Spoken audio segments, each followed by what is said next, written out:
adik-adik semua, apa kabar adik-adik? Semoga adik-adik semuanya dalam keadaan sehat ya. Nah adik-adik, hari ini hari Sabtu. Hari Sabtu artinya apa? Kita semua mau berkumpul semuanya walaupun di rumah masing-masing untuk kembali beribadah. Di sini siapa yang udah siap? Cifani juga udah siap adik-adik. Yuk sebelum kita mau mulai ibadah, kita semuanya berdoa dulu yuk. Semuanya lipat tangan, tutup mata, mari kita berdoa. Tuhan Yesus yang baik, terima kasih Tuhan kalau pada hari ini Tuhan sudah kasih kami kesempatan untuk kami boleh kembali beribadah. Terima kasih Tuhan buat perlindungan Tuhan sepanjang malam hingga pagi ini juga kami boleh bangun dalam keadaan yang sehat Tuhan. Terima kasih Tuhan, sebentar kami memulai ibadah kami, Tuhan yang tolong berkati kami Tuhan dari awal, pertengahan sampai kepada akhirnya. Haleluya, amin. Adik-adik, hari ini Cici mau ajakin adik-adik semua untuk nyanyi satu pujian. Pujian ini kita dulu sering banget nyanyiin adik-adik waktu di sekolah minggu. Siapa yang masih ingat pujianku istimewa? Cici juga masih ingat adik-adik. Yuk kita semua nyanyiin bareng, adik-adik di rumah pakai gerakan ya. Yuk kita nyanyi lagu pujianku istimewa.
Adik-adik semuanya udah semangat banget tadi memuji Tuhan. Nah adik-adik, saat ini kita semua mau dengarkan firman Tuhan. Tapi sebelumnya adik-adik kita mau menyembah Tuhan sama-sama. Lagu ini bilang, Tuhan sekarang aku tahu kalau aku adalah ciptaan Tuhan yang paling istimewa. Nah karena itu kita semua mau kasih yang terbaik buat Tuhan. Kita semua mau belajar untuk memberikan diri kita kepada Tuhan. Yuk kita nyanyikan pujian ini bersama-sama adik-adik.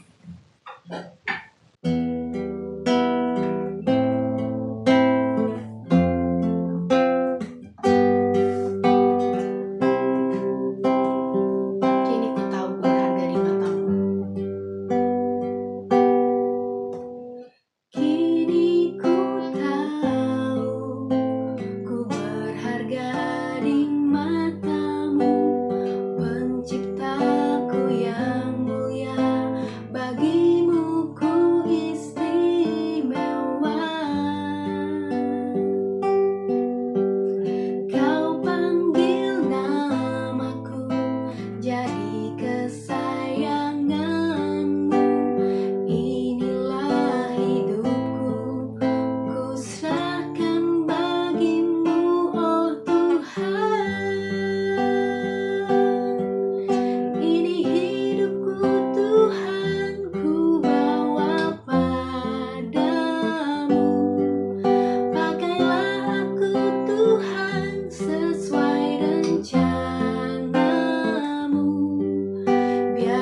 Selamat pagi semuanya. Salam anak-anak sekolah minggu dimanapun kalian berada. Saat ini kita siap kembali beribadah kepada Tuhan. Tapi sebelumnya yuk kita sama-sama berdoa. Tuhan Yesus, terima kasih pagi hari ini kami kembali mau beribadah, mendengarkan firman Tuhan. Tolong kami supaya kami dapat mengerti cerita Alkitab sebentar yang akan kami dengarkan. Terima kasih Tuhan Yesus. Amin. Anak-anak semuanya, yuk kita baca dari Alkitab kita, Yohanes 15. Ya, buka Alkitabnya ya. Yohanes 15 ayat 12 dan 13. Yohanes 15 ayat 12 dan 15. Tante Ani bacakan. Judul dari perikop ini adalah perintah supaya saling mengasihi. Ayat 12. Inilah perintahku, yaitu supaya kamu saling mengasihi seperti aku telah mengasihi kamu. Tidak ada kasih yang lebih besar daripada kasih seorang yang memberikan nyawanya untuk sahabat-sahabatnya. Amin. Anak-anak semuanya, kitab Yohanes ini ditulis oleh Rasul Yohanes, yaitu salah seorang dari murid-murid Tuhan Yesus. Apa yang dia tuliskan itu dia dengar dari Tuhan Yesus sendiri ketika Tuhan Yesus mengajar mereka. Dan salah satu ajaran Tuhan Yesus yang ditulis oleh Rasul Yohanes yaitu tentang mengasihi. Tante Ani sudah 3 kali ini mengajar atau menceritakan tentang kasih. Yang pertama yaitu kasih itu murah hati. Yang kedua, kasih itu tidak pemarah dan tidak iri atau menyimpan kesalahan orang. Dan yang ketiga, yang sekarang adalah kasih itu mau berkorban. Ya, tadi 2 hal yang dituliskan oleh Rasul Yohanes. Yang pertama, yaitu perintah Tuhan Yesus untuk saling mengasihi. Yang kedua, itu perintah itu harus dilakukan. Tuhan Yesus mengatakan bahwa tidak ada kasih yang lebih besar daripada kasih seseorang yang memberikan nyawanya, yaitu berkorban. Itu yang dituliskannya. Berarti tentang pelajaran kasih ini sangat-sangatlah penting bagi kita saat ini. Bukan hanya bagi para rasul, bagi murid Tuhan Yesus saat itu. Tante Ani punya sebuah cerita, ya. Mari kita dengarkan baik-baik. Ada seorang anak yang bernama Thomas. Dia anak yang baik, dia anak yang rajin, dia anak yang ramah, dia anak yang pintar. Sekilas dia tidak kekurangan apa-apa. Dia baik, dia pintar, dia ramah, ya kan? Siapapun pasti senang. Dia disukai oleh teman-temannya. Tapi ada hal yang seringkali ditunjukkan oleh Thomas yang berbeda dengan yang sifat-sifatnya yang tadi. Yaitu dia gampang marah. Ya, kepada teman-temannya kadang-kadang dia begitu emosi. Dia begitu marah. Hanya gara-gara apa adik-adik? Dia akan sangat marah ketika ada teman-temannya yang membicarakan atau menanyakan tentang ayahnya.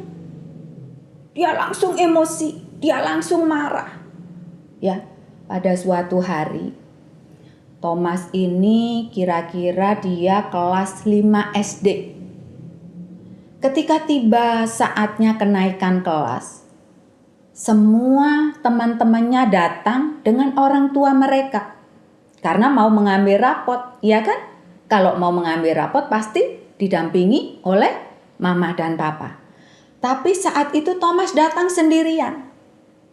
Semua udah masuk kelas, teman-temannya begitu bersukacita, bergembira dengan orang tua mereka. Thomas ini juga secara diam-diam dia masuk kelas. Dia juga senang karena mau menerima rapot. Ketika acara mau dimulai, tiba-tiba muncul ayahnya Thomas di depan pintu. Dia ketok pintu. Tok, tok, tok. Semua mata melihat ke arah pintu dan melihat bahwa ayahnya Thomas akan masuk. Thomas langsung berdiri. Dia berdiri dengan mata yang melebar dan suara yang sangat keras. Dia begitu marah ketika melihat ayahnya datang. Dia lari ke arah ayahnya sambil mendorong ayahnya untuk keluar. Dia berkata, "Kenapa ayah datang ke sini? Ayah bikin saya malu. Muka ayah seperti hantu. Ayah pergi, ayah pulang. Saya bisa ngambil rapot sendiri. Sana, ayah ini bikin malu saya aja." Ayahnya didorong untuk supaya keluar.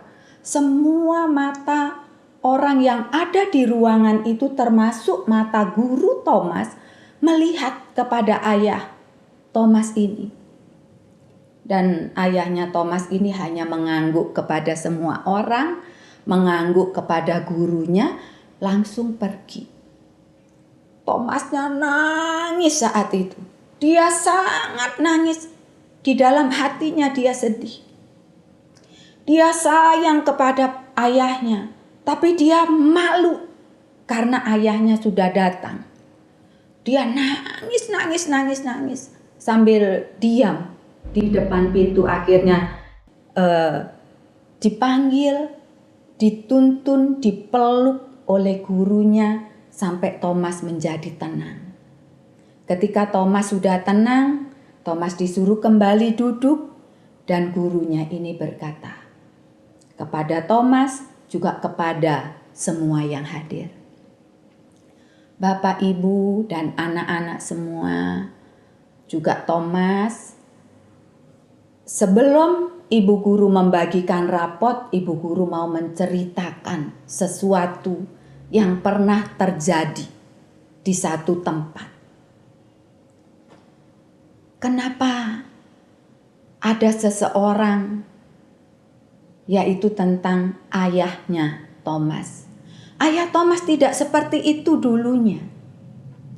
Dia seorang yang tampan, dia baik, dia ramah, dia suka memaafkan orang, dan sampai sekarang ayah Thomas tetap seperti itu.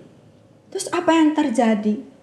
Ketika suatu hari ayah Thomas pulang dari bekerja karena dia adalah karyawan sebuah perusahaan yang cukup terkenal. Dia melihat di lingkungannya itu sudah banyak orang, sangat ramai orang, ternyata ada kebakaran. Dan salah satu rumah yang terbakar adalah rumahnya Thomas. Ketika ayah Thomas melihat bahwa rumahnya termasuk salah satu yang terbakar, ayahnya Thomas menyimpan motornya begitu saja dan dia bergabung dengan banyak orang. Dia cari istri dan anaknya. Ketika dia tidak melihat istri dan anaknya, tanpa pikir panjang dia siramkan air ke tubuhnya dan dia lari masuk ke kobaran api yang sedang membakar rumahnya. Tidak seorang pun yang bisa menahan dia. Ketika dia masuk, dia menemukan istri dan anaknya yang tidak sempat menyelamatkan diri. Apa yang dia saksikan? Istrinya tertelungkup melindungi anak, melindungi Thomas yang saat itu masih kecil. Ketika dia hampiri istrinya, ternyata istrinya sudah meninggal. Tetapi Thomas kecil ini, dia masih hidup, dia selamat. Karena apa? Terlindungi oleh badan mamahnya. Ayahnya Thomas saat itu dia menangis histeris, dia teriak-teriak. Tapi saat itu secara refleks dia harus berpikir dengan cepat.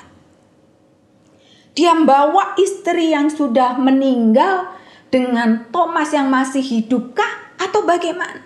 Akhirnya dia mengambil satu keputusan. Dia membiarkan istrinya yang sudah meninggal. Dia langsung ambil Thomas yang masih hidup. Dia lindungi dengan badannya. Dan dia bawa lari keluar sementara badannya sendiri terbakar.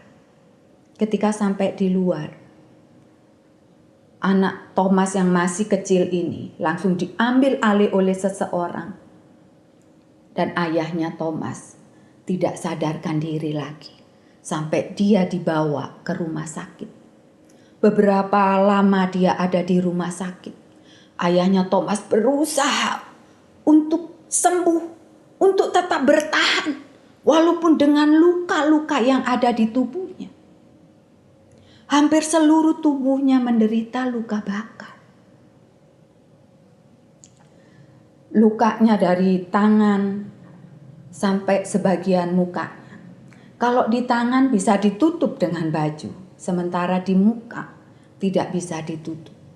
Tetapi ayah Thomas ini tidak berubah. Dia tetap menjadi pribadi yang baik, pribadi yang ramah, pribadi yang rela untuk mengampuni, untuk membagikan apa yang dia punya. Dan dia setelah dia sembuh, dia keluar dari perusahaannya.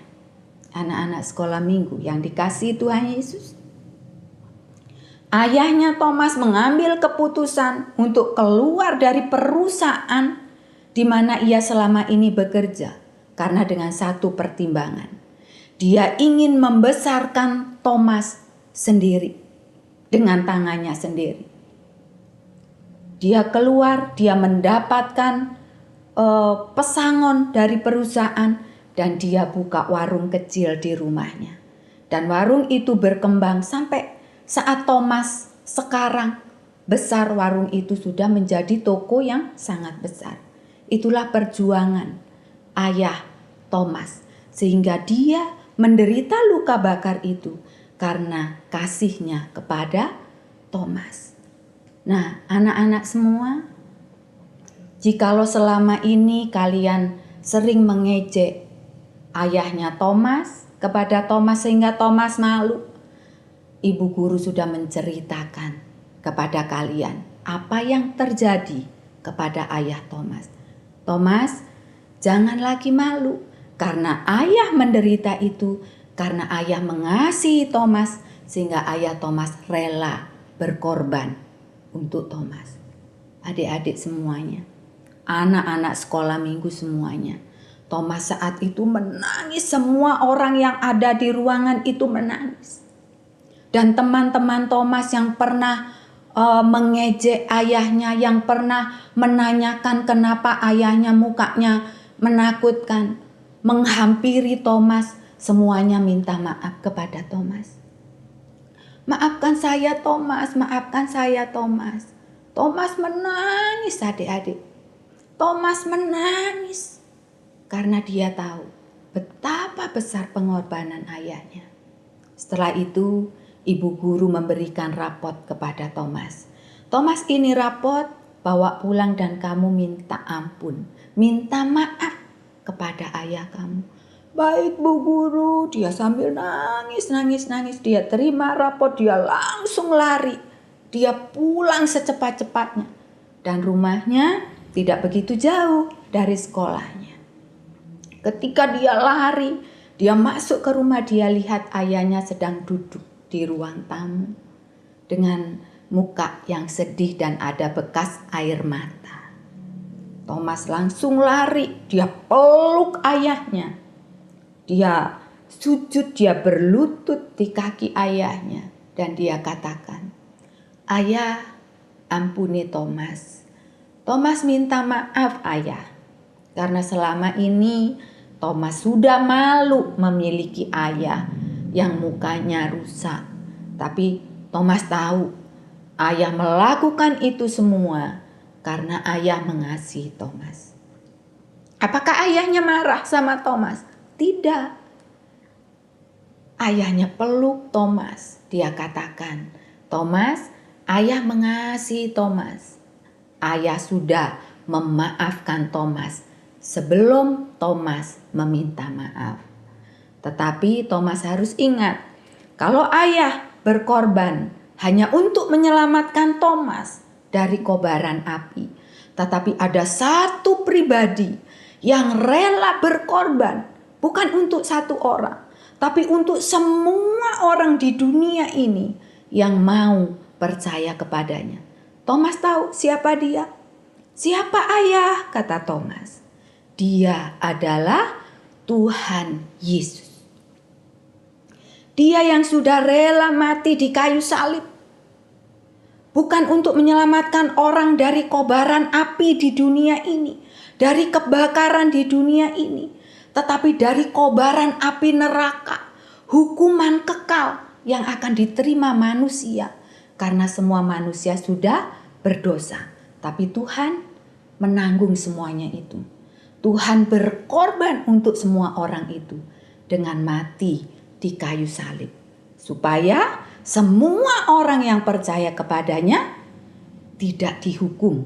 Tetapi mendapat hidup yang kekal. Karena apa? Tuhan Yesus tidak hanya mati. Ketika dia mati, 3 hari kemudian dia bangkit. Oh ya ayah, saya sudah tahu. Di sekolah minggu pun sudah diajarkan. Nah, sekarang bagaimana? Kamu harus mengasihi Tuhan dengan cara mengasihi orang-orang, mengasihi teman-teman yang ada di sekelilingmu. Bisa? Mau belajar itu? Mau ayah? Mau. Sekarang Thomas bisa lebih mengerti ayah bagaimana Tuhan Yesus mati di kayu salib. Seperti ayah berkorban untuk Thomas.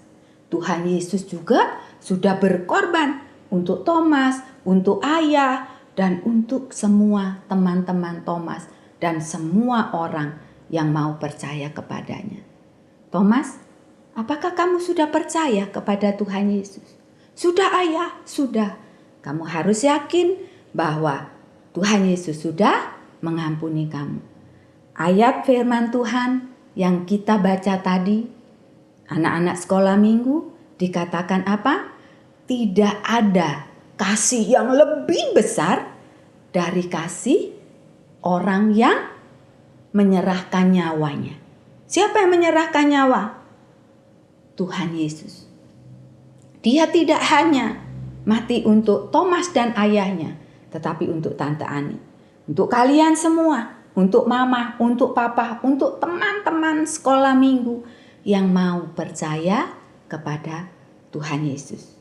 Anak-anak semua, apa kalian sudah percaya, sudah menerima Tuhan Yesus sebagai juru selamat pribadi kalian? Kalau belum, hari ini saatnya kalian menerima Dia.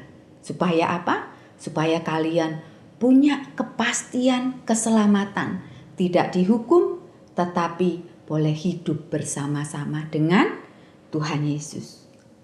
Ini cerita Tante Ani pagi hari ini tentang kasih yang mau berkorban. Kasih Tuhan Yesus yang rela mati di kayu salib. Bagi kita semua, supaya kita memperoleh hidup yang kekal. Amin. Anak-anak semuanya, ayat yang kita baca tadi itu sekaligus menjadi ayat hafalan untuk kalian. Yohanes 15 ayat 12 dan 13. 2 ayat hafalannya. Bisa ya? Anak kelas Yudea, Samaria, sampai tunas remaja pasti bisa. Tapi kalau ada anak-anak yang di bawah kelas Yudea, kelas-kelas yang lain, mungkin ada yang kelas Yerusalem, Nazaret, atau Bethlehem, kalian bisa membacakan satu ayat saja sebagai ayat hafalan, yaitu ayat 13.